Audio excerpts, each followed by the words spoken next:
Welcome, everybody, to another edition of the Cover 2 podcast. I am Nenad. I am Jared Smith.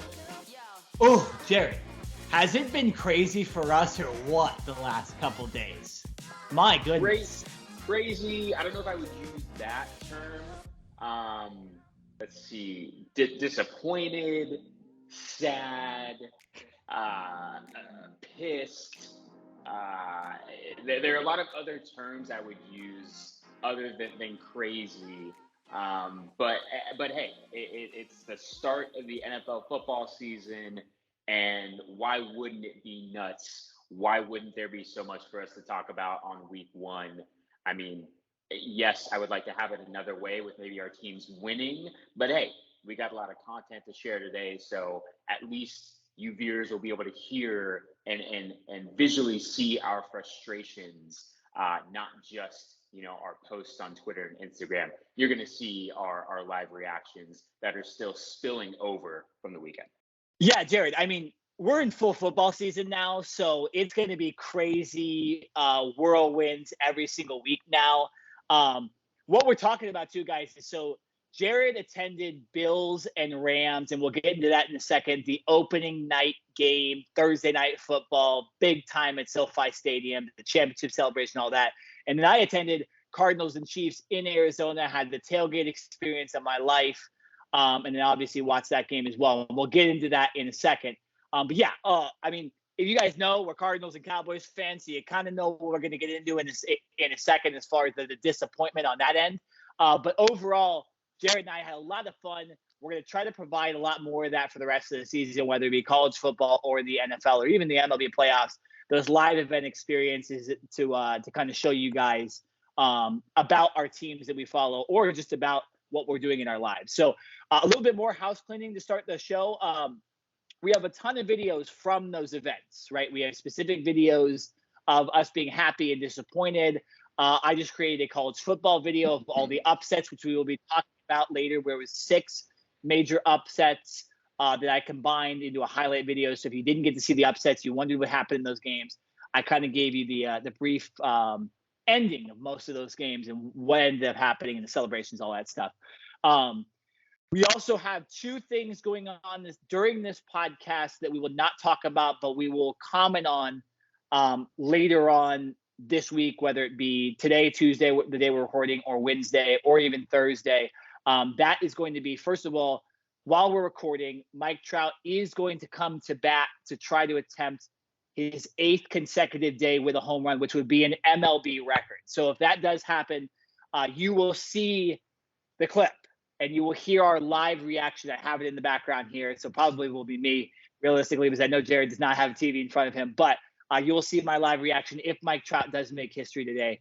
So that's part of this podcast. Too bad. It doesn't. Too bad it's on a losing team. Oh yeah. And we're decided the playoffs and they're playing well, but whatever. Right? Hey, go check out the Juan Soto podcast. We talked all about that. It still applies, right?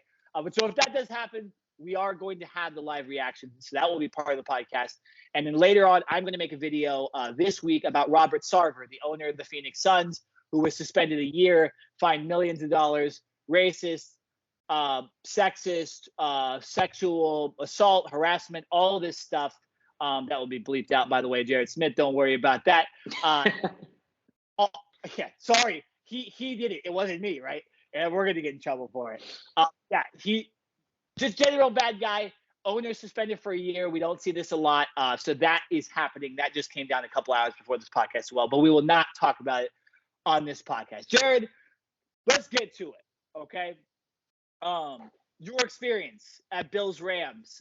Tell me all about it. What ended up happening? Just give me a brief experience. We have a big show today, but how did you feel going to the first game of the NFL season? I mean, listen, man, it's opening week, opening game, opening night, right? So when I got the call, when I got the invitation to go to the game, how could I turn that down, right? I mean, I'm in San Diego, 2 hours away. I don't care if I was in a different state. I was going to find my way to SoFi Stadium. I'd never been there before, right? So number one, that stadium is unreal, right? It's crazy. We got there like 2.5 hours early, but it looked like people have been tailgating since like the early morning. And it was, mind you, a night game, right? A 5:30 start. But you walk into the stadium and you think it's a dome, right? For someone who has never been there, but it's actually open, right? The right side of the stadium on the top is actually open. It was literally 90 plus degrees in there. Like, thankfully, I wore shorts and a t-shirt and a hat, but I felt bad for people that were in a suit working. Obviously, the players. It was at least 90 degrees. We were all sweating. Thankfully, drinking plenty of beer, keeping myself hydrated.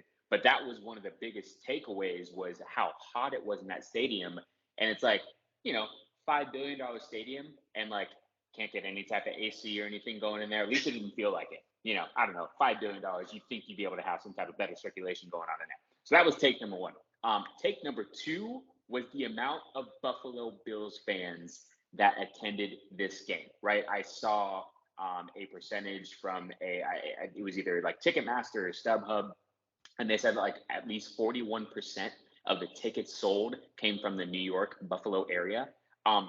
Bills Mafia travels, okay? That was easily a 50-50 split between Rams and Buffalo Bills fans. In the first quarter, if I'm not mistaken, the Bills fans alone caused a false start by Matthew Stafford and the Rams. And it was obviously a Rams home game. So that just tells you how much of an influence and how loud the Buffalo Bills fans were. They were more passionate than the Rams fans. Okay, Bills Mafia is for real. They are crazy. I didn't see anyone crashing into a table or doing any of their crazy tailgating stuff, but I will tell you that the Bills fans had a major effect on this game. The game was, from the Rams standpoint, it definitely was not great. Like a little bit of a Super Bowl hangover, I think you want to say. The Buffalo Bills, on the other hand, looked like a team that said, for the last 2 years, we have been this close to getting to the Super Bowl, and we haven't gotten over that hump.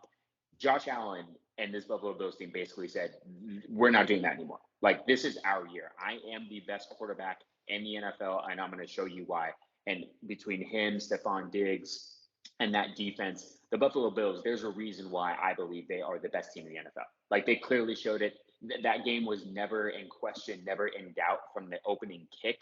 The Buffalo Bills were the more physical team. They were the better team. They had the better talent. And listen, to say the one thing about the Rams, because I want you to chime in on this a little bit. The Rams, they have a lot of talent on their first string depth, right? Obviously, Aaron Donald, Jalen Ramsey, Cooper Kupp, Matthew Stafford, right? They have a bunch of five-star talent at the top. But when you start looking at their depth, their second and third string, like I saw someone post on Twitter and they basically said the Rams are basically all their depth guys are a bunch of LA Fitness membership dudes. Like they don't have depth, right? And so you see the Buffalo Bills that they may not have the same superstars that the Rams do, even though they have a lot of talent, but their depth showed, right? When they can rotate their defensive lines coming in, when they can bring in multiple receivers, they play a lot better as compared to the Rams do when they are all they have to do is pretty much rely on their starters. And when their starters don't play well, when Jalen Ramsey gets burned, when Matthew Stafford's getting sacked, I think Aaron Donald had one sack, but he didn't really have as big of an influence as you would expect. So the Buffalo Bills, to me, proved why they were the number one team, or should be the number one team in the league right now. Well, Jared, I said it on my preview of the AFC East, which ended up being kind of a preview of the whole NFL. I said it's the Bills' year. The Bills should win the Super Bowl this year. I personally believe that if they would have gotten to the Super Bowl against the Los Angeles Rams in LA, they would have won. I think if they just get the ball in OT, I think they win the Super Bowl last year. They would have beat the Bengals, and personally, I think they would have beat the Rams as well, because the Rams just don't have as much firepower as the Buffalo Bills, and we saw that on display. Now, I will get into probably in about 5 minutes why I think the Rams performed the way they performed and why a lot of other teams performed the way they performed. But let me just get to my tailgate experience, my game experience in Arizona really quickly to get that out of the way. Guys, okay. Now, I haven't been to a lot of NFL tailgates, but I can't imagine the Cardinals is not on the short list of top 5 in the NFL as far as tailgate experience. Number one, they have an entire tailgate area. Okay, they have an area where you are supposed to go tailgate. So they're not one of these teams or these cities that doesn't allow tailgating. They emphasize it, okay? And not only do they emphasize it, they provided entertainment in DJ Pauly D for all my Jersey Shore fans. Okay, that was awesome, Jared. I don't know about you. I went back and watched Jersey Shore during the pandemic when we had to all stay inside. And boy, was it even more entertaining than the first time I watched it. Those guys really knew how to party, and DJ Pauly D really knows how to DJ, okay? That was awesome. They created a damn sports book in the middle of this tailgate area. I mean, you talk about, like, you know, people's vices and stuff. Like, you know, there's a lot of people that have drinking problems and there's a lot of people that have gambling problems. Cardinals don't give a shit. They're like, you drink here, you eat here, you gain 50 pounds, right? We have 3 issues in the United States right now that all are created probably from the Cardinals tailgate, and that is we have a weight problem, we have an alcohol problem, and we have a gambling problem, and all 3 are just projected in the Arizona. I was able to put a bet in, the easiest I ever have in my life. It is like you are at the MGM Grand Casino, and then you walk 2 feet and you're able to go into the Cardinals game. It is very, very cool. So the tailgate experience, A++. As far as the game goes, you guys all know what happened. The Chiefs kicked our fucking ass, and it wasn't close. Like, there was a lot of plays, even in the first half when the score was a little bit closer, where the Chiefs could have scored more on this. I think it seemed like a college game here. You know, we talk about week 1, week 0 in college football being kind of mismatches. This is what this reminded me of. This reminded me of Oklahoma versus Texas El Paso. It reminded me of Ohio State versus, you know, Illinois State, right? That's the way we played, and the Chiefs just looked like a way better team. As far as the experience goes inside the stadium, it was pretty fun in the first half. The fans were into it. There was a lot of Chiefs fans, but they're really the nicest people ever. Like, they are not annoying at all. They do that stupid chop thing where they all go, oh, you know, all that stuff. That does get annoying when you're down by 30, which we were at one point on Sunday.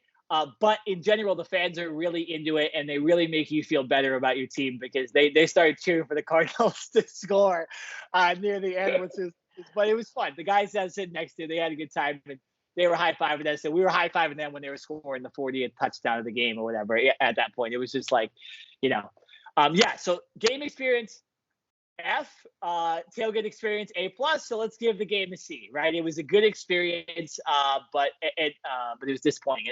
And I did have one bet I put on the game. Or 2 bets. One bet was the Cardinals to win. Obviously, that was kind of just whatever. I had a feeling they might not win the game, but, you know, as a fan, it's fun to cheer for your team. If they do win, you also win money. My other bet was ruined right as the Cardinals game ended because the fucking New York or the Tennessee Titans can't kick a field goal to win a game, and they gave up a 2-point conversion. So that was it made me more mad and probably made the game experience a D. Realistically, but yeah, fun game, fun experience. Excuse me. I think I'm feeling the effects of the tailgate. Yeah, he's having a little. You're having a little hangover right now from Sunday. It's okay. It's fine. But yeah. So, and then once again, go check out. I posted videos on my social media at Nick Nenad on Twitter and at Nick Nenad on Instagram, and then of course the Cover 2 podcast. You'll see all the stuff I did. Everything that I did, I filmed. I didn't film a ton just because it's kind of hard, and my phone was getting really hot because it was 100 degrees and it was starting to get difficult to film. But yeah, I did post videos, so go check it out. All right, Jared, let's get into the NFL, week 1. Okay, and I think we both agree week 1 is a very, very fun week to watch because it's unpredictable. But there's a reason for that. Okay, and so guys, we're gonna kind of play this game to start this podcast. Not really a game, but overreactions, underreactions, where we were kind of right about what we said and where we were dead wrong, and where we think we're going to wrong. So we're going to try to mix that together. Jared, let's start with the 2 games we're talking about because they were technically the 2 biggest games of the week. The third being your Cowboys and Buccaneers. So we can talk about the 3 biggest games right here, and we have personal experience to all 3 of them, which is nice. I'm going to start with Bills Rams because you talked a little bit about the game as well, and I think you wanted me to answer it. I think the Bills are for real. I think they're going to be they're going to be in the Super Bowl, or at least going to make the AFC Championship game.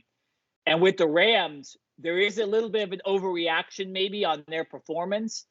It's hard for me with the Rams because they're the Super Bowl champs. They have very similar talent. Their roster didn't get better, though. Okay. And that's why I did have the Cardinals up there as a potential to beat them in the NFC West.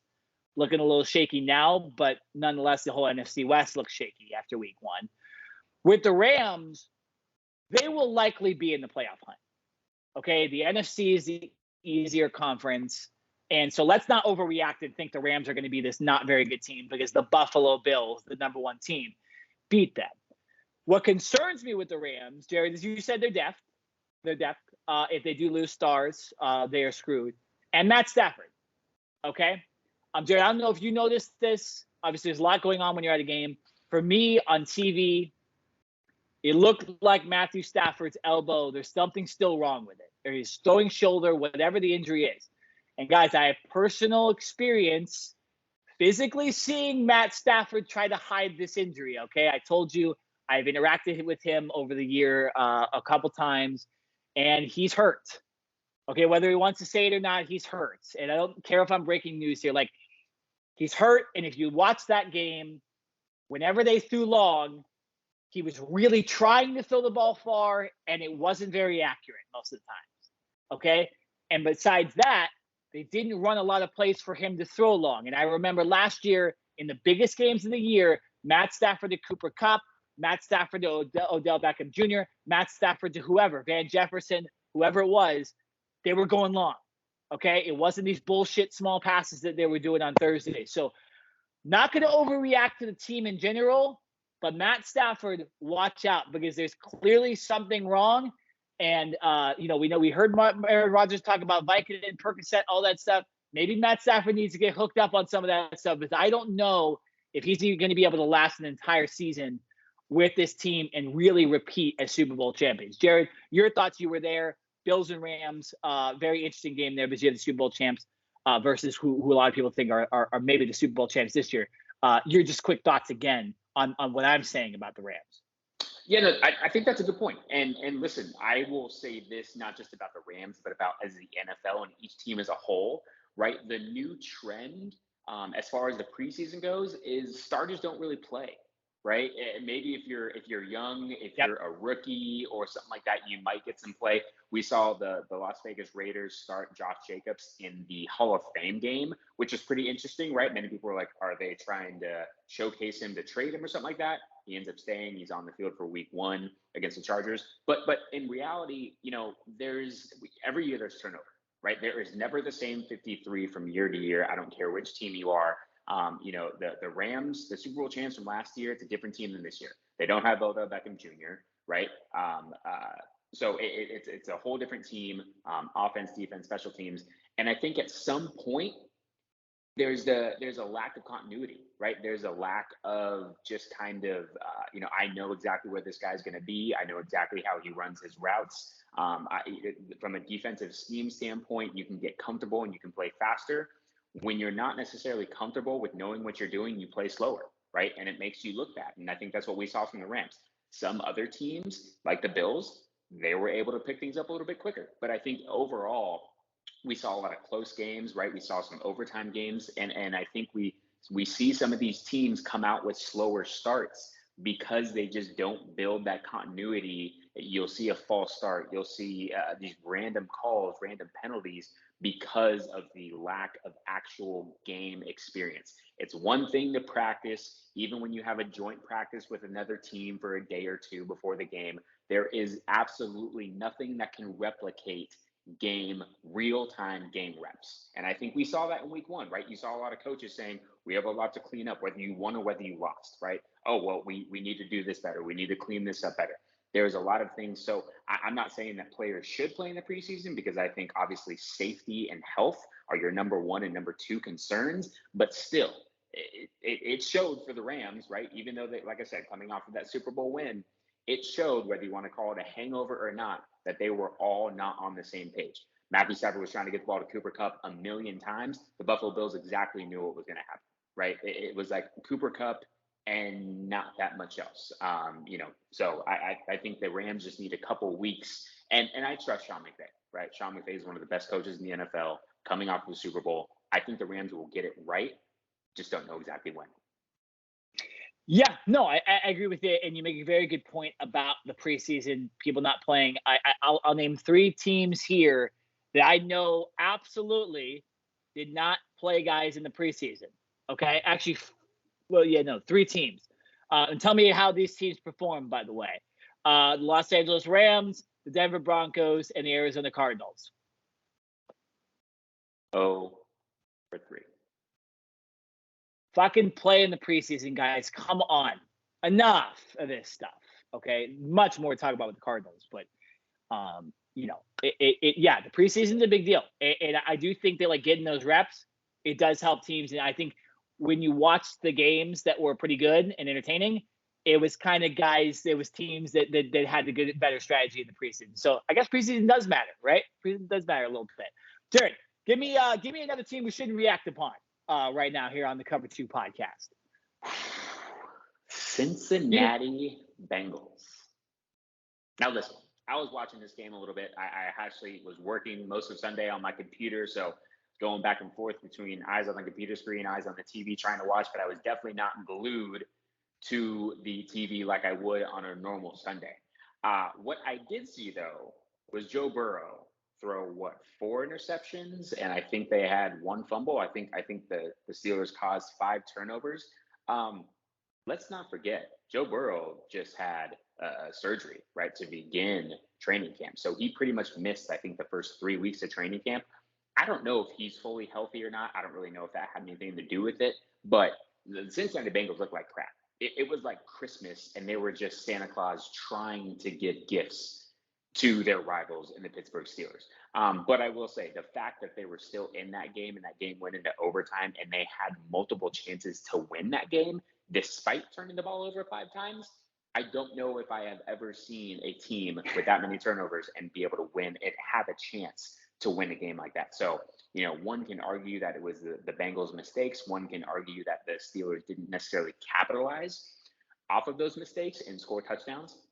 But I think the Bengals are one of those teams that, listen, you don't turn the ball over 5 times and you more than likely easily beat the Steelers. So I'm going to, not overreact to the Bengals and say Joe Burrow is not going to throw 3 or 4 interceptions per game. He's going to get on page. Now, I think they did lose T. Higgins to a concussion. So that's somewhat of a key injury. Well, concussions are tricky, obviously. There's no guarantee that he's going to be back in week 2. They're playing my Cowboys week 2, which they probably don't even need T. Higgins because my Cowboys look like absolute trash. But we'll get into that a little bit later. But yeah, the Cincinnati Bengals, let's not overreact. I think they'll be fine. I agree. Bengals were on my list too. Okay, next one. I'm not going to overreact to Monday Night Football, okay, guys? Because when you look at both of these teams, that is not how this season is going to go, okay? The Seahawks are not going to be this world beater that is going to all of a sudden have a chance to make the playoffs. And the Denver Broncos aren't going to play as bad as they did this Monday. Again, I think the Broncos fall into that. Again, the preseason not playing guys. Russell Wilson with a new coach, a brand new coach with new players, altitude, all this stuff, and you don't play your guys. And then you go and you have a shitty performance on Monday Night Football and you lose in Russell Wilson's big return. And again, you also, and you hope that Nathaniel Hackett doesn't make the worst play calling and worst situational game planning in the history of the NFL again. Okay? Because, Jared Smith, I don't know about you, but if I have 2-3 timeouts and there's a minute left, and it's 4th and 5, I mean, the last thing I'm doing besides, I don't know, intentionally throwing out of bounds, just give the ball back to the Seahawks, the last thing I'm doing is kicking the longest field goal in NFL history. Okay? Again, that won't happen again. So let's not overreact to the Seahawks winning this game, and then let's not overreact to the Broncos losing this game. One of the reasons I'm not overreacting is because I said the Broncos weren't going to be all that great. And Jared, I know you've said that too. I think you coaxed me a little bit when we talked about this way in the offseason. It clearly shows the Broncos. Broncos ain't number 2 or 1 in the AFC West. They're clearly on the bottom, and it's going to take them a lot to I think really secure a potential playoff spot. But I would not overreact to the Broncos. I don't think they're going to be a bad team. But let's not overreact to the Seahawks as well. Really quick on Denver. Number one, they were another team that didn't play their starters in the preseason, and obviously you have Russell Wilson, coming over. Obviously, a new team, new system. Russell Wilson, no one is saying that he's obviously a bad player. He's going to be in the Hall of Fame. Went to back-to-back Super Bowls, won a Super Bowl. That's great, but you still are learning a new offense with totally new players. So to not build that camaraderie in games, like I said, you can go and fly everyone to Florida and have a 3-week mini camp and training camp and all this stuff, but it's just different when you're playing in a live game, right? That's number one. Number two, Nathaniel Hackett, rookie head coach, right? I believe their coordinators are both young as well. I don't think they've been coordinators long in the league. And Nathaniel Hackett is also calling plays. So he's not only a first-time head coach, but he's also adding more responsibility onto his plate by calling plays as well, right? So that's less time that he has to, kind of really be focused when the defense is on the field, when special teams is on the field, right? And I think that played a little bit into the factor of why they didn't, or why they went for the field goal instead of leaving Russell Wilson on the field. Number three, it's Russell freaking Wilson. You paid him how much damn money, right? You would rather trust your kicker, who is very good, by the way, over Russell freaking Wilson. I'm sorry. In that situation, you put the ball in your best player's hand and you live and die with what happens there. If Russell Wilson couldn't have converted on that 4th down, you live with that. I'm sorry. You do not live with a potential 64-yard field goal. I don't care if you're in Mile High where the altitude is crazy. You can probably kick the ball farther. It doesn't matter to me. You put the ball in your best player's hands, which is usually your quarterback, and you live and die by how that goes. So that was surprising to me. Jared, just to get back on that, because I want to emphasize that was the worst play call ever. I'm just saying. And the only thing I can compare it to is Matt LaFleur in the playoffs kicking a field goal when he had Aaron Rodgers. The difference with that, though, Jared, is they had an outcome that made sense, at least to that, right? You challenge why you wouldn't let Aaron Rodgers have the ball there, but you can understand at least a tiny bit why you'd kick the field goal, because you have 3 timeouts, you stop them and you get the ball back, and then you don't have to rely on a touchdown, right? At least makes sense. But that is still number 2 as far as worst play calls. This didn't make any sense, because if the Broncos had just rushed up to the line and called a play, even with 40 seconds left, and they don't get it, Jerry, they have 3 timeouts. When you have 3 timeouts in football, that means you make 1 stop, 2 stops, 3 stops, you waste about 10 seconds, and you get the ball back. Yes, I understand 20, 25 seconds is difficult with no timeouts. But again, you have Russell Wilson, and all you need at that point is a field goal, okay? Hell, like I said, you could have even punted at that point, and it would have made more sense, okay? Because you could have backed them up at the 1. Maybe you get a safety. It would win the game at that point, right? So the last thing they should have done in this case was kick a 64-yard field goal. And I don't want to hear Brandon McManus go on Twitter and say, that's where I wanted the ball. Are you fucking kidding me? You're telling me that, like, you want a 64-yard field goal? Bro, this ain't Denver. There's no altitude in Seattle, okay? So everybody was messed up. It probably has to do with preseason reps.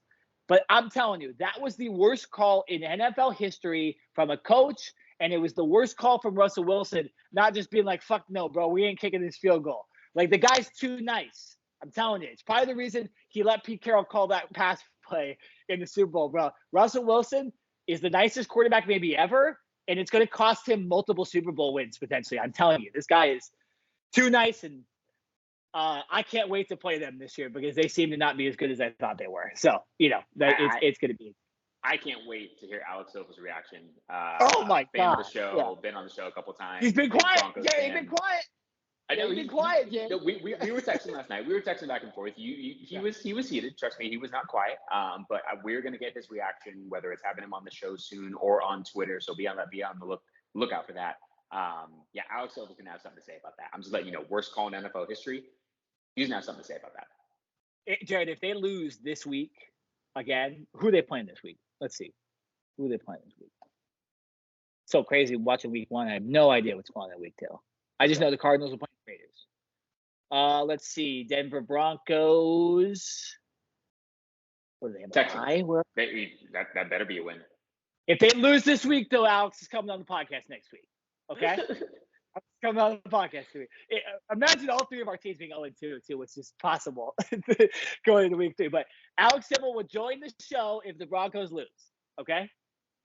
Next week, because that is going to be hilarious. Although the Texans didn't lose this week, so maybe they they do have a better record than all 3 of our teams. I'll tell you that right now, somehow. All right, let's look at the Cardinals and the Cowboys. Okay, Jared, I'll do this one. I'll do this one for you. Okay, Cardinals. It is not a. You can overreact to the Cardinals. That was bad. It was really bad, and I don't have much to say as far as the only excuse is the preseason combined with injuries. We were fucked coming into this game with injuries, but to have the lack of effort is what pisses me off, and we've seen this with Cliff, we've seen this with Kyler, and we've seen this with the defense sometimes where they just don't come to play. It's concerning. So I had the Cardinals as a playoff team right now. I don't think they are unless they come back and they beat the Raiders this week. If they start 0-2 with this schedule they have, you don't get Hopkins back until week 6. J.J. Watt's already hurt to start the season. Zach Ertz is already hurt to start the season. Kyler still looks like shit. You know there's going to be a COD XP thing coming up soon. And so, there's cause for concern. So I'm not overreacting to the Cardinals. We are overreacting to the Cowboys, though. Okay? And let me say it to this point. Number one, if you don't know, Dak is not out for as long as a lot of people were saying last night on Monday Night Football and Sunday. Okay?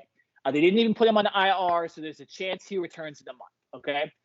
They have an easy schedule. They play in the NFC East. I don't think the Eagles are what everyone says they are. I don't think the Giants, I think we're overreacting to the Giants a bit.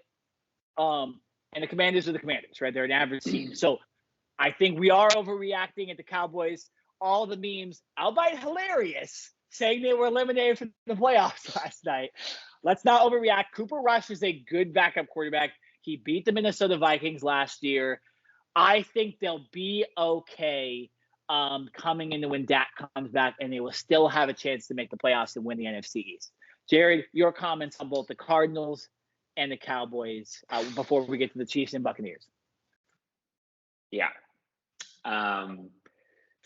This is tough right now. It's really, really tough.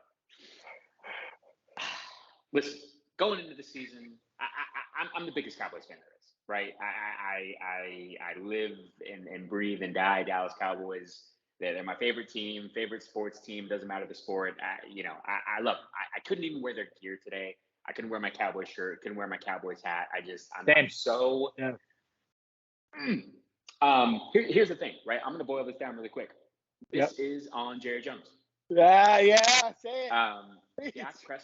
Dak Prescott's injury is on Jerry Jones. Now, let me explain. Jerry Jones wasn't on the field. He's not an offensive lineman. He didn't let Shaq Barrett, just completely school him and get past him to get to Dak Prescott and, obviously cause that broken thumb. But guess what Jerry Jones did do? He let their right tackle, La'el Collins, walk. They actually cut La'el Collins, right? They didn't even get any compensation back for him. So there goes one of your.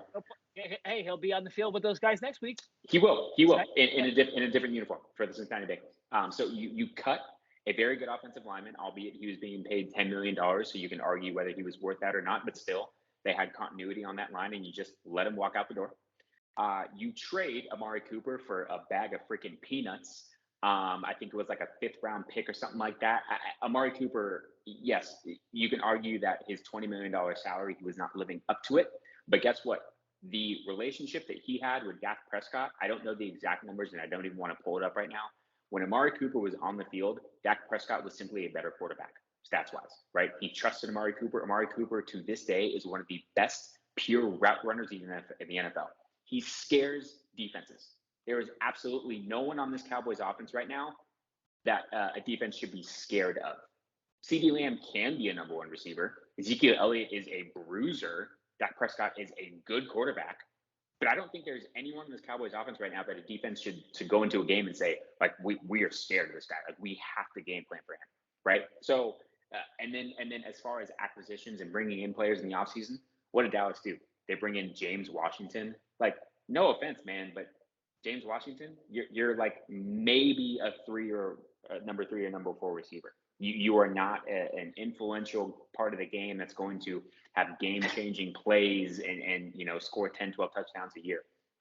Michael Gallup is coming off of an ACL injury. I think he's had a great recovery, but he's still probably going to miss another game, so we won't be back for another week or two.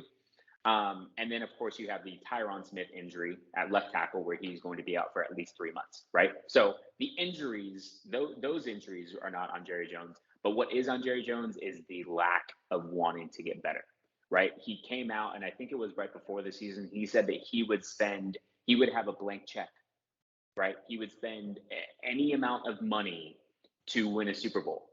That is a flat out lie, because when you see the Philadelphia Eagles trading and making moves to bring in better talent, when you see that the Los Angeles Rams, who apparently just don't believe in the salary cap and are giving out $50 and $100 million contract deals to the players left and right? It's like Dallas, they say all the right things, and they want to market well, and all they care about is putting butts in seats, man. They're kind of like the Angels. Now, maybe Dallas has a little more talent than the Angels do, but all they care about is marketing, right? All they care about is making money. Jerry Jones is a great businessman. He does not know how to put a team together.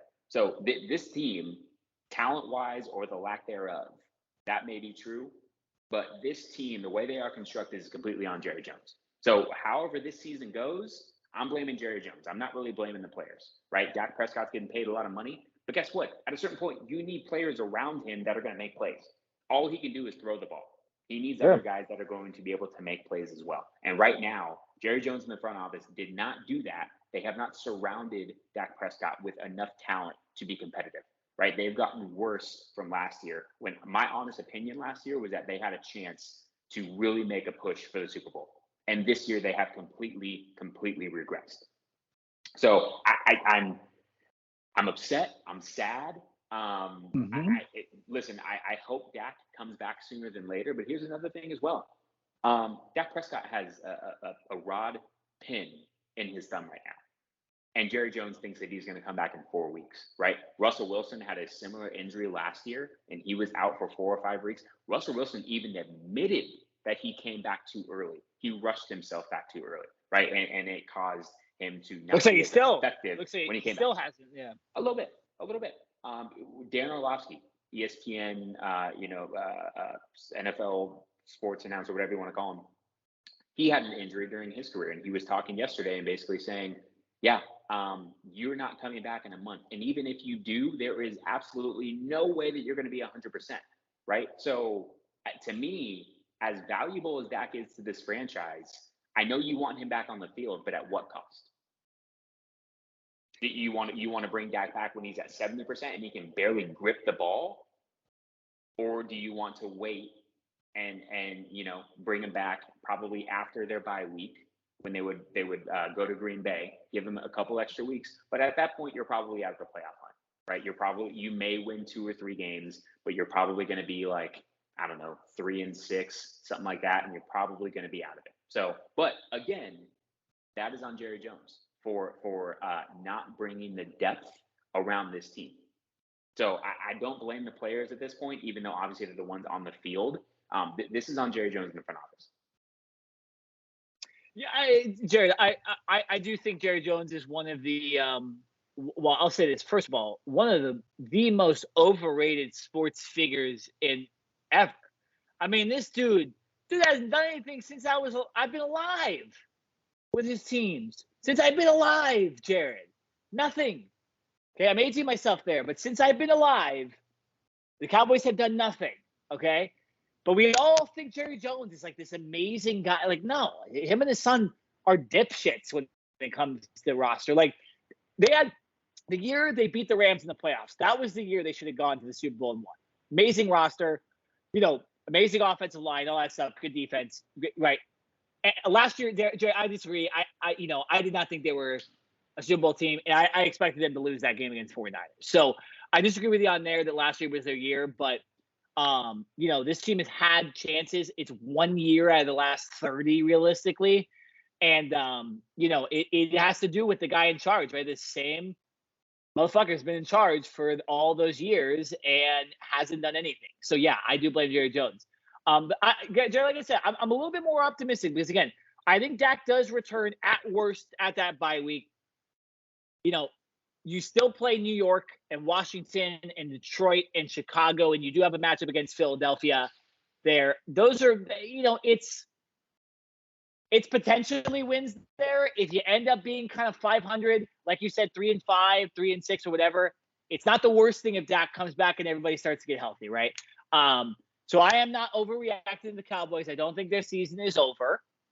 But again, I did say on my preview that they weren't really that good of a team. So that's why I'm not overreacting, because I didn't expect them to be that good. Okay, Jared, let's get okay, go ahead. I'll say this to wrap it up. That is pretty much the only chance that Dallas has to salvage their season. They're going to have to, after week 1, already hope that the rest of their division opponents pretty much, suck, right? That the Eagles look like they're the front runner. They have to hope that Washington and the New York Giants don't have good years, because if they can get Dak back and still be in the hunt for a wild card, that's really what they're playing for. They're not winning to play the division anymore. They're not winning to get a number 1 seed and a bye. They're playing to scrap to get into the playoffs. And if they get into the playoffs, they're going to have a road game, and that's the best that they can hope for right now. That's simply the best they can do. They're not going to be much higher. They'll come in as like a 7th seed, and they're going to have to fight for their lives. Not to say that it's impossible, but that is really what Dallas is hoping for right now. Sure. Okay, so let's get to a little bit more happiness, Jared, because we talked about some things that were not as fun with our team. So let's stop talking about the Cowboys and Cardinals. Okay, let's talk about some football, right there. This is why we love football, right? There are some good things. So I'm going to tell you guys real quick where I was right about a lot of stuff in week 1, okay? Because I wasn't all wrong. I was right about a lot of stuff. I'm going to go quick because there's a lot of teams. I have 9 teams that I was right about, okay? The Patriots, they suck. They're not good. Mac Jones, Bill Belichick, overrated. 49ers and Bears. I know there was bad weather, but both those teams did what I expected. They don't have very good quarterbacks, and they weren't able to score, okay? And now you have Elijah Mitchell out for the 49ers for a couple weeks to 2 months. And, again, the team already has gotten a little bit worse than it has over the last couple of years. They should be playing Jimmy G right now. Trey Lance is just not there. I was right about that. Bears, they suck. They got lucky because their home field was so bad that somehow they were able to win, right? I was right about the Jets. They're still shit. I was right about the Tennessee Titans. Not only did they piss me off by losing me, a couple $100 this weekend, they did exactly what I thought they would do. They're just disappointing. They're getting worse and worse, and they should be playing Malik Willis at quarterback. Okay, that was my main thing on my preview. You didn't get to see it. Until Malik Willis is the quarterback of the Tennessee Titans, this team has no shot at anything realistic to winning in the playoffs. I was right about, let's talk about some good teams. I already said I was right about the Bills, so I'm not going to talk about them, but I was right. I was right about the Vikings and the Chargers. Okay, Chargers get a hard-fought win. I think they're one of the best teams in the NFL. It will come down to whoever they play in the playoffs in round number 2, because I don't think they're going to be get a bye in the playoffs. So they will have a second round if they play the Bills or they play the Chiefs. That's what's going to matter there. I think it's, like I said, I think it's Bills. I think it's Chargers, Chiefs. Okay. They get the win against the Raiders in a hard-fought game. I was right 100% about the Minnesota Vikings this weekend. I told you they'd beat the Green Bay Packers. I told you they were a changed team, and they dominated Green Bay. And guess what? I was also right about the Green Bay Packers. I knew without those receivers, they weren't going to do anything. Okay, the Packers, it's going to be tough this year. Maybe a little overreaction because they tend to not play good in week 1, but I don't think they're very good on offense without Devontae Adams. So I was right about all that, Jerry. What were you right about this weekend I know you had trouble watching a lot of the games. I wasn't able to watch a lot of the games either, but I was still right about a lot of this stuff. So what were you right about this week? Listen, I'll say this about the Packers. I don't want to say I was right or wrong about them, but first play of the game, when you throw a bomb to your rookie receiver to automatically try to boost him up, right? And he drops. Aaron Rodgers could not have handed the ball to Christian Watson any better than he threw to him. And the fact that you had beaten your corner, Patrick Peterson, by the way, by at least 3 yards, and it would have been an easy touchdown, and you drop it on the first play of the game, the look on Aaron Rodgers' face set it all. He was basically like, I don't have anyone out here right now, right? Your number one receiver, supposedly in Alan Lazard, who is out already, right? So you're down to trusting Randall Cobb and Christian Watson and a bunch of other first and second year guys. I don't, I think he's wishing that Devontae Adams really would have stayed, because this Packers offense, as great as Aaron Rodgers is, you can only do so much, man. Right? You can only, at a certain point, you need players around you to make plays. So that right there, that opening play, I think was the fate of that entire game for the Packers. I don't want to say right or wrong, but even though it was a loss, how about those Lions? Those Lions are going to be a tough out week in and week out. Now, they were down by double digits at one point to the Eagles, right? I know that the Eagles had an interception return for a touchdown, and they made some other really good plays. The Lions are never going to quit. I think that's one thing about Dan Campbell that he has instilled in his team, is that I don't care how many points we're down, I don't care how many points we're up, we are never going to quit. And the fact that they came back and made that a game, and it was only a 3-point loss, I think that says a little bit more about the Lions than it does the Eagles. But I will also say this, I think the Eagles are a little overrated, right? I think they are clearly the best team in the NFC East right now as far as the division goes. But the Eagles are getting all this hype, because they bring in all these, they draft really well. They bring in Chauncey Gardner from the Saints. They trade for him. They did well, obviously, bringing in their receiver who had 10 receptions for 155 yards in A.J. Brown. But yeah. I think that also showed a little bit of something in the Eagles not being able to close out that game. Because in reality, when you're up by double digits, you should be able to close out the Lions. And the Lions fought back. So I'm going to give a little bit of credit to the Lions right there. The Patriots are not what they used to be, right? They have a lot of problems. They don't even have a freaking offensive coordinator, and who knows who's calling their plays. They suck. It could be Bill Belichick. It could be his son, who's a defensive linebackers assistant coach. Who knows? But the Dolphins, their defense is really good, right? I don't know how offensively, if they're going to be able to score enough from week in and week out, but I think their defense is going to keep them in almost every single game. Especially once they get Byron Jones, their second best cornerback. Xavier Howard is a lockdown. He'll lock down half the field. And then when they get Byron Jones back, I think their defense is going to be even better. So I give a lot of props to them. And then I'll throw out one more. You mentioned the Chargers, but yeah, the Chargers, it was unfortunate that Keenan Allen went out of that game. I think he had a hamstring, and he's probably not going to play because they have a short week. They're playing the Chiefs on Thursday night, so he's probably going to be out. Chargers are going to be scary. They're one of those teams. You bring in Khalil Mack, you bring in J.C. Jackson, you draft really well. The last couple of years, they have completely retooled that offensive line to give Justin Herbert time and protection in the pocket. The Chargers, the only way the Chargers are going to lose is if their head coach Staley screws it up, right? He loves to go for it on fourth down. He loves to do all these kind of crazy, things that you just kind of second guess. But if he can just keep himself level and say, I have a good enough team, I don't need to do anything crazy, this Chargers team is going to be for real. The Chiefs look really good, but I think it's between the Chiefs and the Chargers as far as that AFC West goes. So those are just a couple teams that I had as that stood out or didn't stand out. Sure. And real quickly before we move on to college football, I will say where I was wrong. Like I said, I was wrong about the Cardinals. They don't seem to be as good as I expected them to be potentially at the beginning of the season. They are much worse, and that is their lack of depth really does hurt them.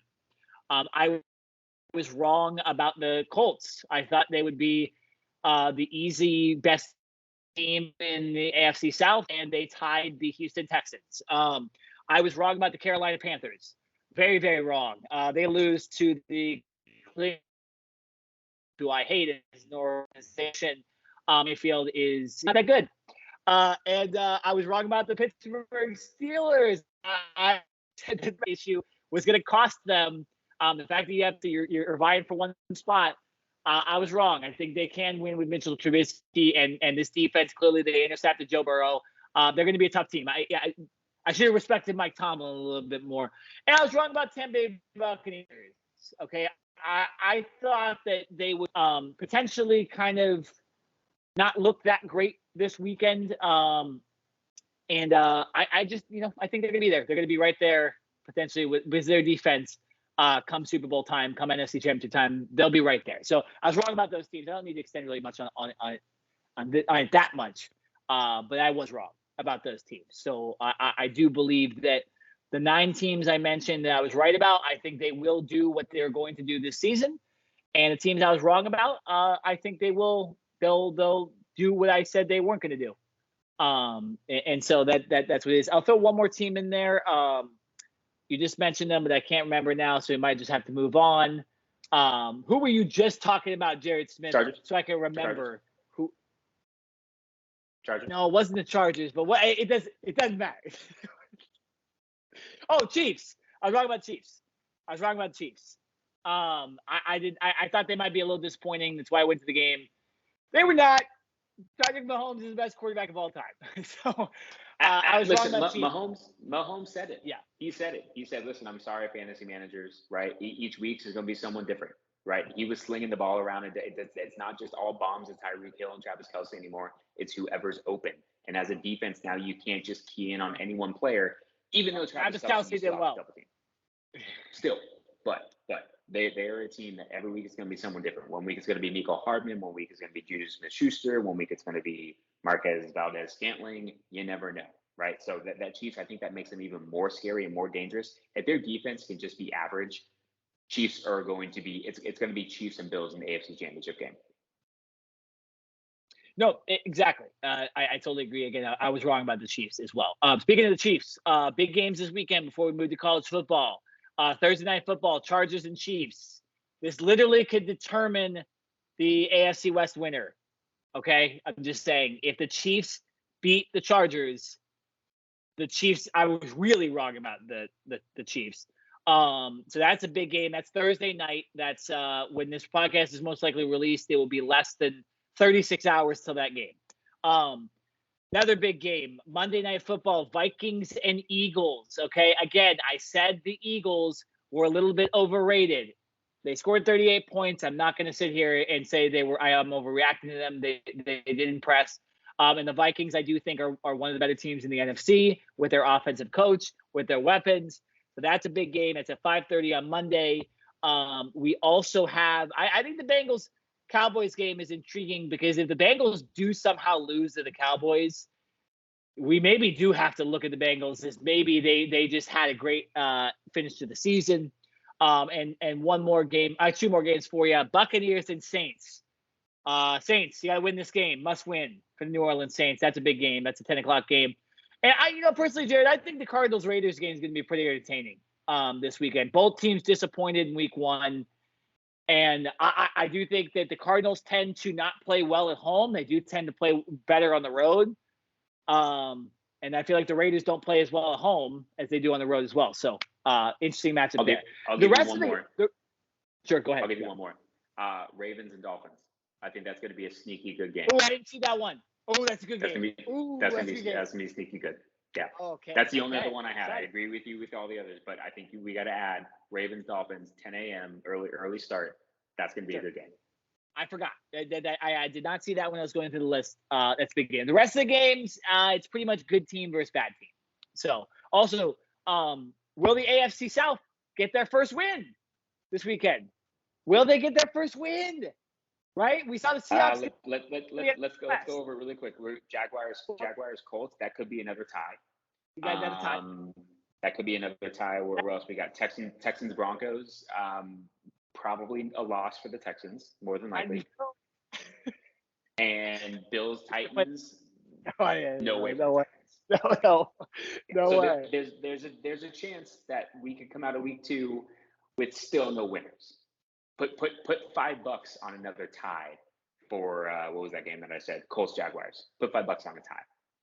Sure. I'm down. I'm down. Okay, let's move to college football. The NFL talk is over. Okay, so Jared, what we were going to talk about here on college football is the fact that there was so many upsets this weekend.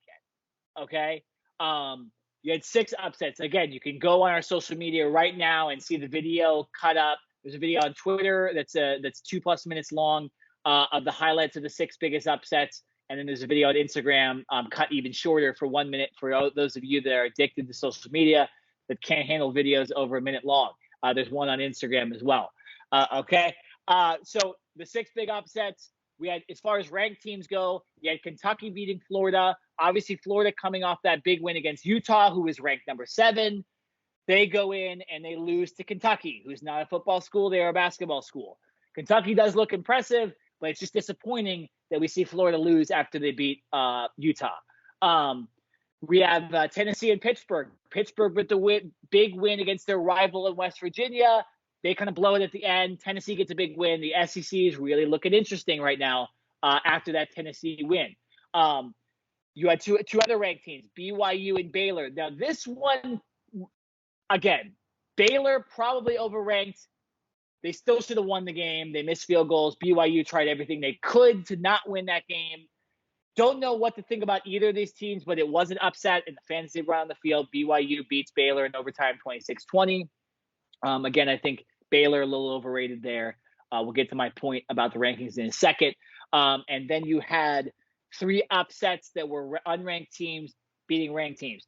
Marshall beat Notre Dame. How the fuck that happens, I don't know. Texas A&M, they lose to Appalachian State. Now, Appalachian State isn't that bad of a team. They should have beat North Carolina last week, who's a solid team. They go into Texas A&M and win somehow. They've done it to Michigan. You know, that's crazy. And then I actually think this might be the worst one, is Washington State somehow beating Wisconsin. Washington State is not a good team, okay? They are not a good team. The Pac-12 is overrated or underrated, whatever you want to say. Washington State somehow goes into Wisconsin and wins. Jared, what happened to home field advantage in college football? Like, what was your take on seeing all this happen this weekend? I'm gonna disagree with you with one thing. The worst loss was Notre Dame to Marshall. I'm sorry, Appalachian State. You're right. They should have beat North Carolina in week 1. That was a great game, and that should have been a win for them. And we've obviously seen them in years past, obviously going to the Big House in Michigan and get a W as well. So that one wasn't as surprising because I think that culture and that entire school and organization, they're used to going into a big atmosphere and not completely being rattled. So to me, even though it was a huge upset, not surprising. Notre Dame and Marshall, right? Obviously first year head coach in Freeman. You're coming off of a week 1 loss already. You're at home, opening game of the season to Marshall, right? I get it. You lose your starting quarterback, and he's probably going to be out for the majority of the year. But it's Marshall, man. Like, come on. So to me, number one, not only is Notre Dame in trouble, not only were they ranked number 8, and I believe now they're not ranked at all. I think Freeman, even though I don't believe he should be, I think he needs more time. People are already talking about him being on the hot seat, right? So you not only lose 2 games in a row, games that you should have potentially won, and now your first-year head coach is already getting scrutinized and to some degree already on the hot seat. That to me is the biggest takeaway, because it's more than just the loss of the game. You now have your first-year head coach that's in some deep water. Yeah, no, I again, it's Notre Dame. It does give a little bit of rank to Brian Kelly that he was a damn good coach, because Marcus Freeman doesn't have win yet. And yeah, he's played 2 great teams so far. But I mean, you got to win. You got to beat Marshall. I mean, you can't lose to Marshall. And again, the Notre Dame loss makes Ohio State not look as good, because Ohio State kind of struggled against Notre Dame a little bit, right? So it just messes up a lot. And so this is where I want to get to, Jared. Guys, we can't, when we go to do the college football playoff rankings later in the year, we absolutely cannot look at how these teams were ranked at the beginning of the season. We have to see how they did. Okay, and we've seen that in the past where we have a lot of teams that are kind of sneaking in there because they beat a good team when they were ranked. Like Ohio State's win versus Notre Dame, it just looks like kind of a normal win. Now, it doesn't look that impressive. So realistically, Ohio State, yeah, it's fair. Okay, they're undefeated. There's no reason why they should be moving down, right? But if there are teams that get a bunch of wins, Kentucky, Arkansas, Michigan, you know what I'm saying? Like these teams that have really, really difficult schedules, Ohio State should be moving down those rankings. I don't want to see them stay where they are if they're just, sneaking out wins. Now, I do think the Big Ten is going to be a little bit better than it was last year. So I do think that will help. Because, I think Purdue, Michigan State, Penn State, they're all, maybe not Michigan State, but, Michigan's still there, right? And so the Big Ten is still pretty good. So some of those wins will matter. But again, that Notre Dame, I just don't think it will matter. So I really think we need to look at the rankings at the beginning of the season and just not care about them. Texas A&M was overrated. And they struggled against Sam Houston State, Division II, FCS, and then they lose to Appalachian State. They're not a good team. They're an average team in the SEC. I don't give a fuck about Jimbo Fisher. Okay? Reason he was probably calling out Nick Saban because he knew they weren't very good. So he's like, if we somehow get there, well, at least we'll sell tickets, right? But yeah, no, I mean, overrated. Notre Dame, overrated. How do you lose 2 games to start the season being ranked number 5? How the hell does that happen? Really, how does that happen? Baylor, how do you lose to BYU? Okay, come on. You scored 20 points. You're supposed to be come on, man. Like, it's ridiculous. It's ridiculous. So, we need to look at these rankings now, and I actually think they're pretty good. Now, there's still a couple frauds in there, Jared Smith. Still a couple frauds. When you look at the top 10, it goes Georgia, Alabama, Ohio State, Michigan, Clemson, Oklahoma, USC, Oklahoma State, Kentucky, Arkansas is the top 10. Okay? Georgia, they're number 1 team. Okay, we all know this. Alabama, hard-fought game against Texas. I am not taking anything away from Texas or Alabama. Great game, great atmosphere. Texas does seem to be a bit back. Now, how long Quinn Ewers is out is going to really affect them, but I think if Quinn Ewers would have been in that game, they would have won the ball game. So, but I think Texas is just a good team. I think they might have been they were ranked about where they should be, maybe a little low. So Alabama's up there. Ohio State, again, you keep winning, you can stay up there. You lose 1 game, I think they need to be bumped down a lot. Michigan, 2 easy wins, not much to say there. Talented roster. Don't know who their quarterback is. But they got time. USC, number 7. Oh boy, Jared Smith, those USC coaches look good. They've done exactly the opposite of what they've done the last couple of years. They really, really performed against Rice. They put 60 on the board. They weren't doing that in the beginning of the seasons with Clay Helton. And then they beat that Stanford monster on the road. And what I mean by that Stanford monster is like that just annoying, like a cat that's on your back all the time. It's like, dude, they beat them pretty bad. So they're 2-0. They play Fresno State. Again, you hope they don't disappoint. But right now, USC does look like a top 10 team. Oklahoma State, one of the better quarterbacks in the nation, a very, very good roster. They belong up there. And Kentucky and Arkansas. Arkansas, I think, is a really, really good team this year. And Kentucky, they're doing what they have to do too. So I like that. Now let's get to Oklahoma. Oklahoma, I said their roster isn't that good. They lost a lot, and they struggled against Kent State. Okay, the 2 teams they played is UTEP and Kent State. I think they should have beat them combined by at least 90. And it's not there, okay? Oklahoma, they have a big game against Nebraska. Nebraska fired Scott Frost. They're going to be wanting to win to impress the new coach. They're going to want to play for the new coach. It's going to be in Nebraska. Maybe we see an upset, Jared. I don't know, but I think Oklahoma needs to beat. I think Oklahoma needs to beat the crap out of Nebraska for me to take them seriously this weekend. Okay, they need to come out and on the road beat Nebraska, and then it comes to Clemson. Okay, Clemson is obviously the most overrated team in college football, Jared. Okay, they struggle against Georgia Tech. Jared, what's the score? Let me see the scoreboard. Jared, they beat Furman. They beat Furman by 23.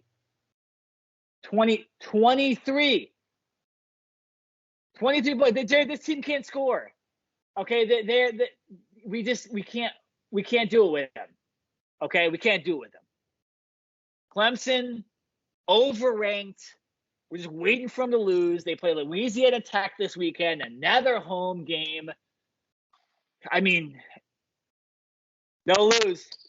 Listen, they'll lose and they'll be out. This team is not legit. I'm sorry. We got to say one thing about Clemson, right? I don't think DJ Ugalungale, if I said that correctly, he's not it. No. He's not the guy, right? Hometown kid. Was St. John Bosco, right? Hometown kid, St. John Bosco. Yeah. He's just simply not it, right? We thought he was going to be the heir apparent to Trevor Lawrence and come in, and Clemson wasn't going to miss a beat. And obviously, I think they're struggling a little bit with the loss of their defensive coordinator, Brent Venables, who's now the head coach at Oklahoma. But still, Clemson is just they've taken a huge step back, right? They are not the top 5 team in order. They still recruit the heck out of players, but for some reason, this offense just doesn't look right. Right? The DJ doesn't seem comfortable. He's not in a rhythm. He's so big. First of all, no one can even tackle him, but yet he's not using his legs when he needs to. Something just seems off. So to me, Clemson, they don't stand a chance. You're right. When you only beat Furman by 22, I can't even tell you where Furman is. Okay. And no offense to Furman, but I'm sorry. Furman should have lost by 60. Right? The Clemson of old, this was 2 years ago. Clemson would have won by 60. They would have had to forfeit the game.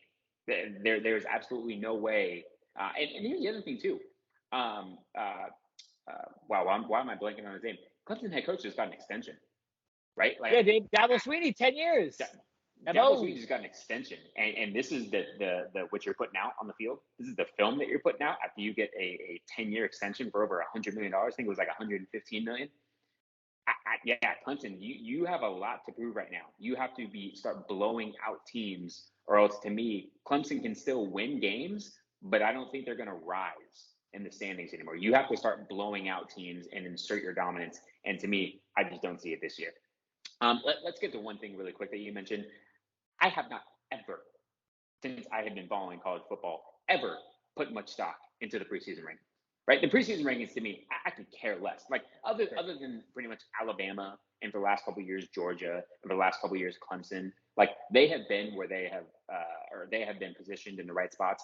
Other than that, Michigan, Oklahoma, Arkansas, Michigan State, all these other teams, we don't know, man.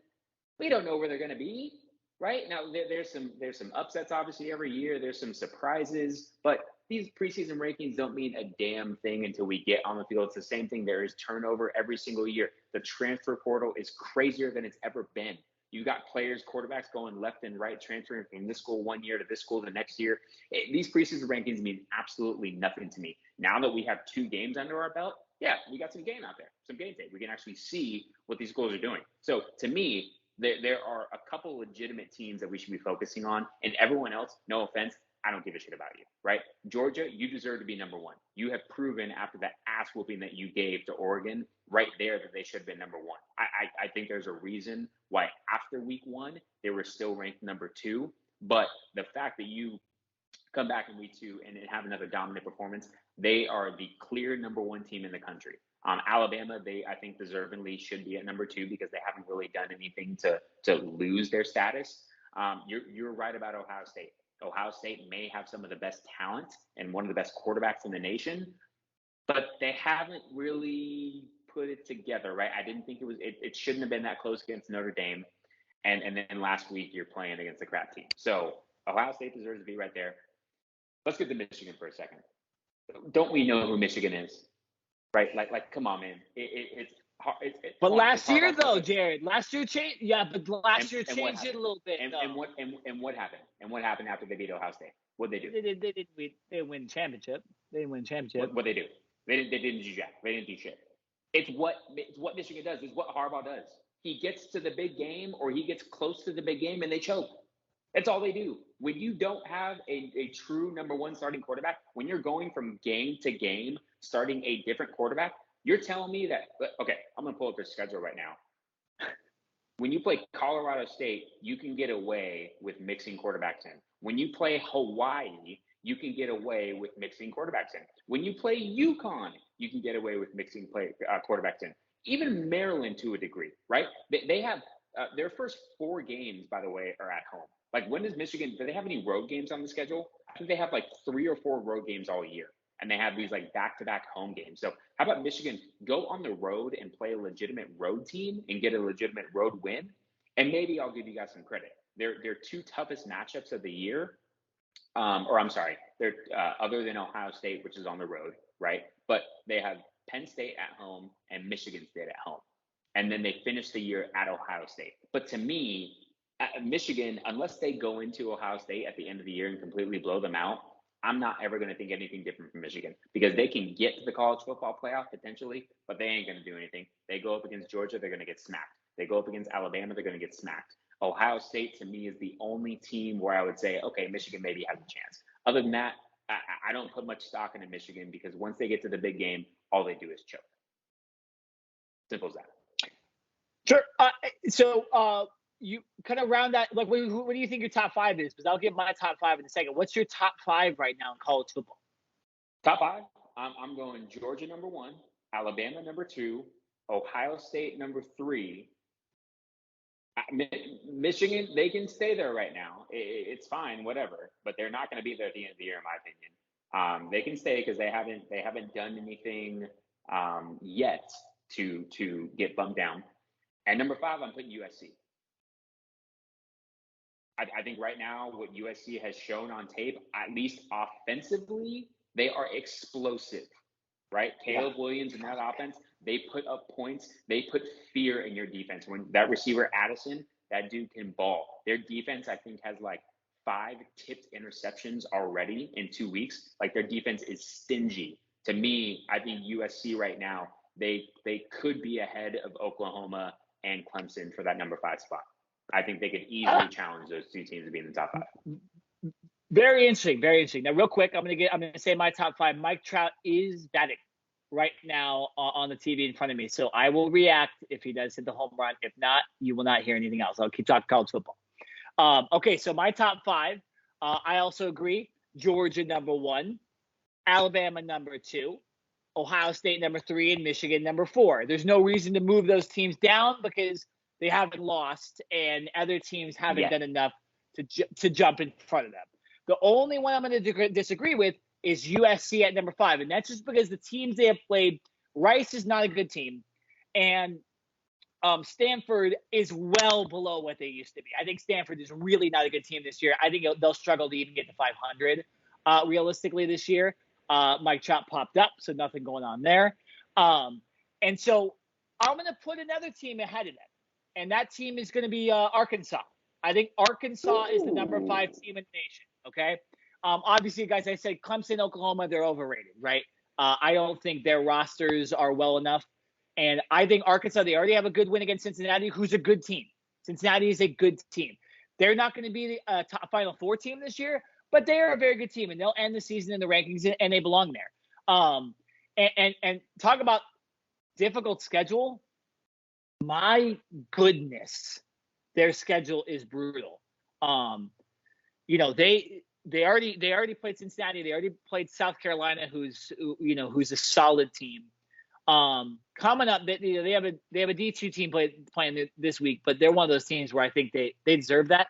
They got Texas A&M, Alabama at home, Mississippi State, BYU, Auburn.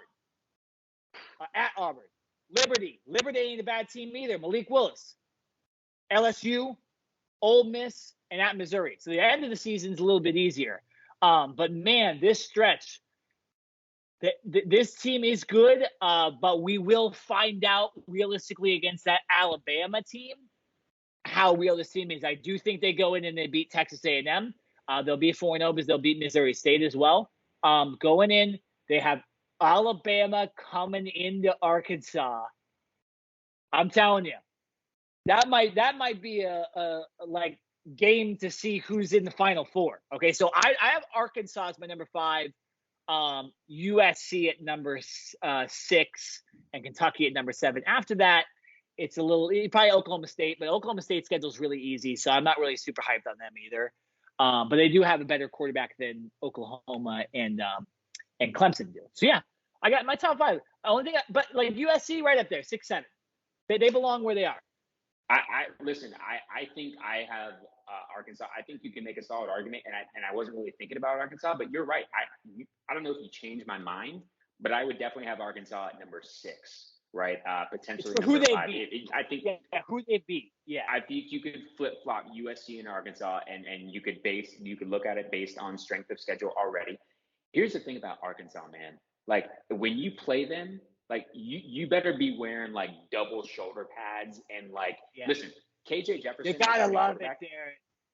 6'3", 242, and he runs. You don't want he's like Josh Allen but bigger. Like you simply do not want to tackle him. Like if you're a cornerback or a safety, you're making a business decision. You're trying to tackle him low. You're not tackling him high at all. Most times when a defender gets a chance to hit a quarterback, you're trying to ring his bell. Almost more than not, KJ Jefferson is ringing your bell. Like that's how big he is. Oh, and then you think the quarterback's big. Their running back, or at least their leading running back, Raheem Sanders, 6'2", 227. Like these are some big dudes that play a lot of downs for them. You got, like I said, Jared, double shoulder pads. Yeah. These are some NFL. These are some grown ass men. These are not college athletes. These are grown ass men. So Arkansas is physical, right? KJ Jefferson, he is a great quarterback. And yeah, the way that their defense has played so far, if they keep this up, Arkansas could be within the top 5. And I think if they continue to win with that difficult schedule, they should eventually jump Michigan. Even if Michigan wins out, I think they would have a legitimate argument to jump Michigan.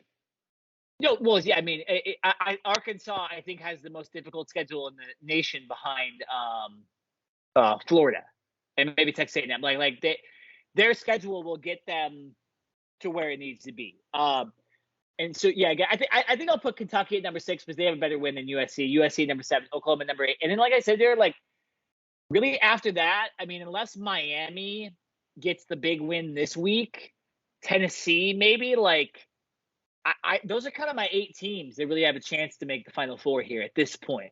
Tennessee, I think, could jump up there. Miami could jump up there. Michigan State, if they do surprise. BYU has a difficult schedule too. So, there's about 12 teams realistically that could, but it's going to I think these 8 teams, if they just do what they need to do, they'll have a legitimate chance to get in. Yeah. Very, very interesting. Too bad we don't have that 12-team college football playoff this year. I know, right? It would be pretty good. We really would be telling. All right, so big games this week. We have, like I said, Oklahoma going to Nebraska. Scott Frost is fired. It ends up being a big game. Not going to look too far from that game as well, even though it's a reg team versus a team that's 1-2.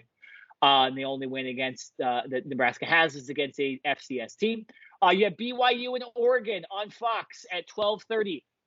This is more for the legitimacy of BYU, right? If BYU comes out and beats Oregon, I think I'm going to have them there in that top 10, right, Jared? Like you got to put them there at that point. Penn State at Auburn. Again, is Penn State a legitimate top 25 team? Auburn is not so far. And even though they're 2-0, they were unranked to start the season, and their roster really wasn't that good. So that's a pretty solid game as well. Keeping and going down. A lot of the top teams play pretty easy opponents here. So not much to look there. And just to see this far out. This is a week 3. Yeah. Miami goes to Texas A&M. So again, it's Miami legitimate. That's almost the exact same as BYU. So that's interesting. That's a 6:00 game. Let's see. Texas Tech versus NC State. Is NC State legit? Not really. Michigan State going to Washington. That's not easy. A lot of people say the Husky Stadium in Seattle is the most difficult place to play. I've seen that before. The Washington, the way they built it is so loud. Something about Seattle stadiums, right? Like that Monday Night Football game sounded super loud last night too. So not much. Not much. I mean, if you're a college football fan, you're watching a lot of those 9 a.m. games. You're seeing, Georgia at South Carolina. The fans will be juiced for that. You have Oklahoma at Nebraska, right? Like I said, and then you get those kind of 12:30 games, BYU, Oregon, Penn State, Auburn, not the worst. Then you get the later games, Texas A&M versus who again? Let me see. Live podcast. Texas A&M Miami. Yeah, Texas A&M Miami, and then USC at Fresno State 7:30. Let's see if USC can roll along. It's one of those things where it's like we get spoiled because we can have a great week of college football matchups, and like 10 top ranked teams, going up against each other. And then we have a week like this where you have one or two quality matchups, and then you've got Michigan against UConn and Kentucky against Youngstown State and who else? Alabama against El Monroe. And Wake Forest and Liberty, even though you said Liberty is a decent team, they had Malik Willis last year. I don't think anyone cares about Liberty this year. Ohio State and Toledo, Oklahoma State and Arkansas Pine Bluff. That's definitely Division II. Like, you know what I mean? Tennessee and Akron. Like, I get it. Like these cupcake games are going to happen, but like, can we spread them out a little bit more? Because this week is kind of a dud. Like, I'm gonna watch college football, but still, like, if I have something better to do on Saturday, I might be doing that. It's not that appealing. Yeah, well, like I said, it's the early window. There are some solid games in the early window, but besides that, really, you have the later game with USC because we're USC fans and we want to see them do well. And then Miami and Texas A&M, which is potentially a fraud game. Texas A&M wins that game.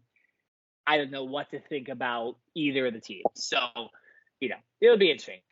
All right, Jared, I know you had two questions for me to end this podcast. I do. One, I'm going to narrow it down to one because the other one we talked about a little bit. Well, actually, you know what? We'll make it two. I'll throw it a second one. Sure. The first one is the biggest one, which I wanted to ask, and I know you have something to say about this.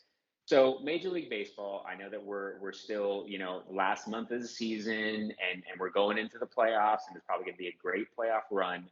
But Major League Baseball came out with some huge news recently about next season, 2023, and going forward with some rule changes, right? We're going to have bigger bases. We're going to have no more shifts. We're going to have a pitching time clock where I believe it's going to be, is it 15 seconds for if there's no hitters on base and 20 seconds if there is. But just listen, you're the baseball aficionado on this podcast. Give me your quick thoughts and quick reactions to baseball's changes and whether it's good for the sport or bad. Jay, I love when you bring up stuff that I didn't expect for us to bring on the podcast, but I still wanted to talk about. I love it. I love all three of the major rule changes. There's another one too. I believe you only can have 2 pickoffs next year as well over the first base. It's all tied to allowing the game to flow better than it has the last couple of years. The bigger bases, that's probably going to do better for relieving injury potentially. I get it. Yeah, there could be that play, but like, how often do we really see it? Like, ties at the runner at the base path, right? So I like that one. The pitch clock, it needs to happen. You don't need to be messing around on the mound for 30 seconds in between a pitch. Just get up there and throw the ball. You're a pitcher, right? You're not a waiting thrower, okay? As far as the pickoffs go, that's an interesting one. Again, it could lead to more steals, and stolen bases are very entertaining to watch, and do improve the game. So I'm down for that. And then the shifts. How could you not want the shifts? How many times do we see balls just racked up the middle, and there's just a guy standing there? It's boring. It's stupid. No, I like all 4 of them. I think, again, shifts weren't a part of baseball back in the day. The pitch clock, those guys pitched so fast back in the day. It was unreal. It's only a modern thing that's happened. The shift's only a modern thing that's happened. Bigger bases, probably long overdue, right? And the pickoff move, that's the only one that kind of is like whatever, right? Because I think as a pitcher, you should be able to pick off a guy if you can, right? I think it's 2 pickoffs, and then the third one, if you don't get him, it's a ball. Something crazy like that, right? So that's a little over the top, I think, and didn't need to happen. But it's all just pace of play stuff. I don't like Rob Manfred, but I do like his pace of play rules changes. And I think the next thing we're getting in the next couple of years is robo umps behind the plate. That's another sketchy one, but it's all to improve the game. I'm down for more home runs. I'm down for more base hits. I'm down for more runs. I'm down for faster games. Come on, nothing wrong with it. I'll say this. I like all the rules. I'll say this. This to me was about one thing, and that was about keeping our generation and the generations after us engaged in baseball. Because right now, we don't give a damn about baseball. Yes, they're right there. There are very few of us, but our generations, we're not into baseball. Man, baseball's too slow. It's too boring. Yeah, I can go to a game for like $10 and get some crappy seats and walk around and have some beers and maybe check out a couple innings, and that's kind of cool. You can go to the Angels game and do that all the time. But if you actually care about the game and you want to watch an entertaining game, I'm sorry, man, a 1-0, 3.5, 4-hour game, that ain't it for me, man. That ain't it. So this to me was about trying to make the game more fun. Right now, you can have agree or disagree with what rules should be changed. Baseball is one of those sports where it's like, oh, it's the unwritten rules. It's America's pastime. Everything needs to stay pure and it needs to stay the way it is. Bullshit. No, it's either it's evolve and change or die. And baseball has been dying for a long time. So I think they're trying to revitalize themselves by making these changes. So I agree. I'm not a Rob Manfred fan at all, but I think he had to do this in order to keep baseball fun, in order to keep people from wanting to come out to games. Because right now, even though I literally am a 10-minute walk to Petco Park down here in San Diego, and they are a good team and contending for a playoff spot, I'm not like, oh my gosh, I have to go to a Padres game. Like, yes, they have a good team, and I would love to see Juan Soto and the rest of their team play. But still, I'm like, do I want to sit for a 3.5, 4-hour game potentially? I don't know. Not really. I could be doing better things. So you make it a 2.5-hour game and you make things more intriguing. It's kind of like with the NFL where things are so one-sided as far as the offensive side goes because they want to see more points on the board. This is the same thing with baseball, right? We've seen home runs year after year after year continue to rise. And I think now with this non-shift rule, we're going to see more guys on bases, more opportunities to score runs. So I like it, but I'm curious to see what the old heads say, what the history buffs and the old timers who don't want to see any change. I can't wait for them to come out and see what they say. Here's the thing. It's making the game better.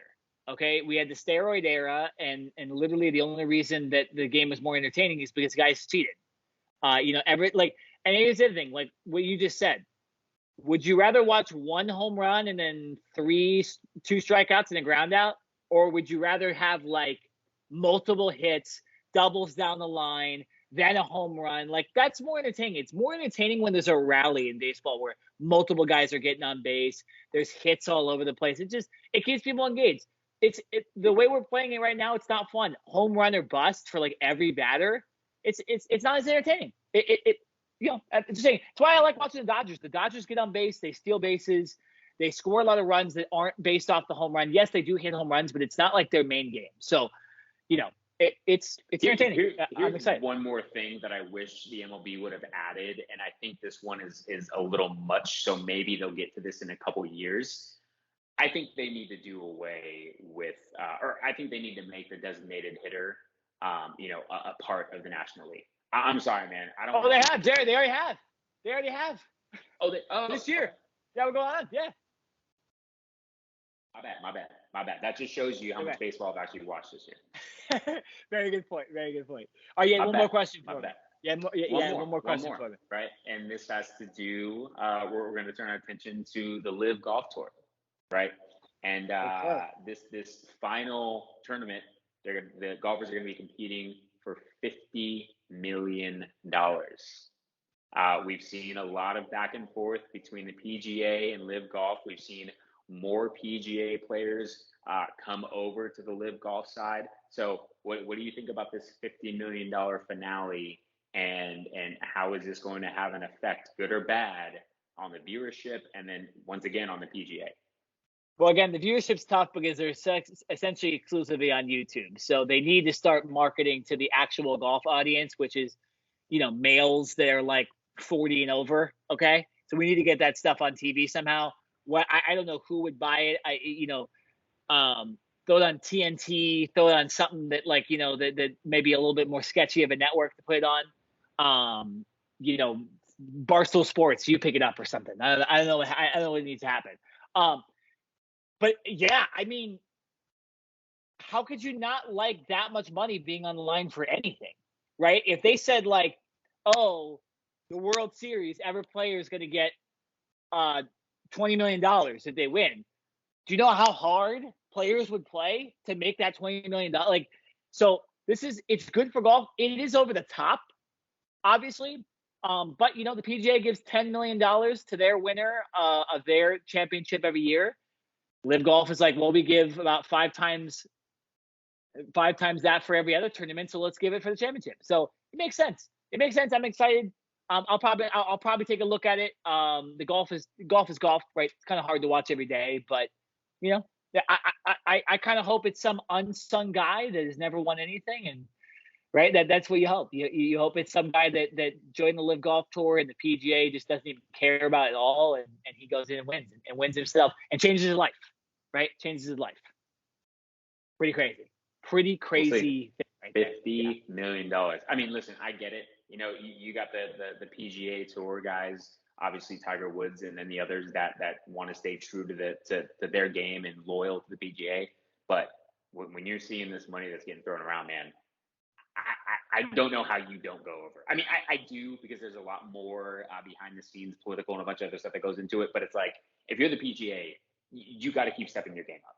You need to keep raising the ante. You need to keep making golf more fun, kind of just like baseball, right? Golf is another one of those sports that's like they're all about their history. They're all about keeping things the same. You got to evolve, adapt, and die, right? And so I think this is just going to continue to push the PGA to keep evolving, keep getting better. And eventually they're going to have to keep raising the stakes. Or if Live Golf continues to grow, right, for a period of time, 2, 3, 5, 10 years, I don't know if the PGA will ever go away, but Live Golf will overtake the PGA. No, I agree. And in some ways it kind of has. If they get a TV deal, I think it will. Because if all the best players are playing in Live Golf, then that's where you got to watch, right? You're not going to watch an MLB league where Mike Trout, Shohei Ohtani, Mookie Betts, Aaron Judge, they're not playing in it, right? They're all playing in the other league. You're going to watch that one. All right, Jared, done with this podcast. Of course, we went long because that's just the way these football podcasts go. So much to talk about. We'll be back next week kind of talking more college football, talking more NFL. But, Jared, we are officially now in full football season. We have a Thursday night football game. We have high school football. We have college football. We have the NFL. We have 2 games on Monday night this week. The most football you could possibly watch is this weekend. So I'm excited. I know you're excited. And we can't wait. And hopefully our teams play better this week. There's only up. Jared, only up, okay? Your team's in last place. It's only up. My team is in last. It's only up. Okay, It's only up. Yeah, problem is that elevator going up. Broncos only up. It's going real slow. It's gonna take a while to get to that penthouse. Yeah. It's gonna be a lot of stops along the way. Just win today. It's okay. Just win today at practice. Win tomorrow at practice. Win Thursday at practice. Friday at practice. Saturday at practice. And boom, you got it. Yep. Always got USC. That's it, coach. Always got USC. All right, guys, we out. We'll talk about football next week, Monday, Tuesday. We'll see ya. We out.